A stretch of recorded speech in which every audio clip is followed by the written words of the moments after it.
Hello, my name is Satsu5 and I have a little show and tell for you today.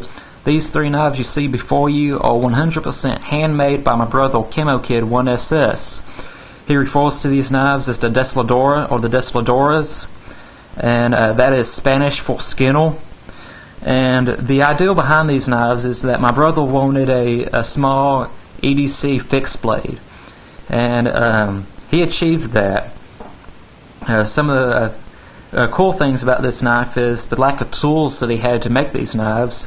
I mean, anyone with the skill can make good knives without having to buy a bunch of tools. I think he used an angle grinder, a bench grinder, and a belt sandal. And some of the other cool things about this knife, something you don't see on a lot of knives, it actually has a thumb dip instead of a thumb ramp, and it has jimping in the thumb dip. So once you put your thumb in there, it is locked in. The jimping is by far the best jimping I've ever felt in my life, bar none. Your thumb just doesn't want to move. Just to compare it to some factory jimping, this is the Buck Omi, and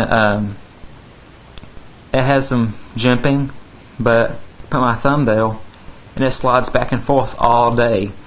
I mean, it provides a little bit of traction, but it's mostly just there for looks. You really, it's just too polished, and rounded jimping just doesn't function that well. But not that bad of a hunting knife. I have a review on that. But once you put your hand in this on this knife, you can grab it. It's extremely comfortable, and your thumb just does not want to move. This is really good for the thrust attack, and that's also why we have the pistol grip, so the knife kind of recoils back into your hand. And these knives have a reddish maroon micarta handle scales, and the steel is 1095, which me and my brother had found a source to get 1095 for free. So that's a cool thing. This is the second one I believe my brother made. He made this one for me. It has brass pins in it, and you can tell this one of his earlier works is a little bit smaller, still extremely comfortable to carry, and it has the thumb dip and the jimping. Some other features that these knives have is the false edge or swedge, and it helps with penetration when you're doing a thrust attack. And he didn't design these with the intent of making a tactical knife or self-defense knife. He designed them as being an EDC fixed blade, but it's always good to have options, so he added a false edge so it can penetrate.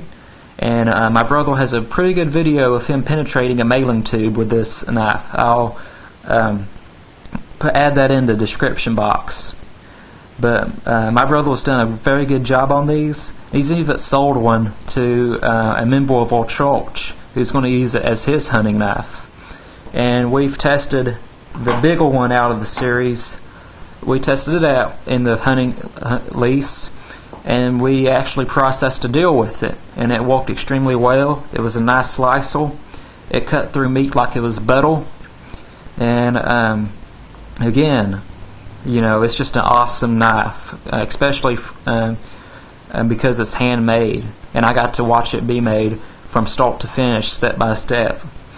You really got to hold them to appreciate them. Let me show you the sheath, though.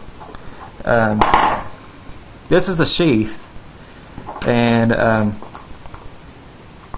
it retains somewhat, and it's made out of duct tape. And the sheath is pretty much universal. It fits all the models, even the small, like this is the smallest one. It'll slide out,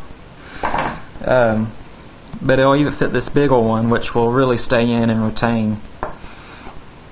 But I got another knife to show you that my brother made. This one don't have a official name yet, but This has a lot of the same features that the other knives have. It has the thumb dip with the jimping. It has the pistol grip handle with the maroon mica scales. And it has the reverse S blade shape. Now, I was very impressed with this knife. It's by far my favorite one that he's made so far. It's a more complex blade shape, and the patina just turned out really beautiful on it. We forced a patina on this one. We also did it on the other two knives. We kind of polished the patina off of this one and left it on the sides to kind of give it a little character. But the patina came out really nice on this knife. Almost looks like a professional grade coating. It has it don't have any swedges on it, but it comes down to a needle tip that just penetrates really easily with minimum effort. And this is his tactical neck knife that he made, and this one is just a great slasher. As you can clearly see, it'll just tear up my arm if I slashed at it. But this is my favorite one that he's made, and I just thought I would share with you these knives. My brother also has a video of him. Well, it's not really a video. It's a slideshow of him making these knives, and it's kind of a step-by-step slideshow, and it's pretty interesting to watch. I'll put a link in the description box. I hope you enjoyed this little show and tell. I'm a Satsu5, and I'm out.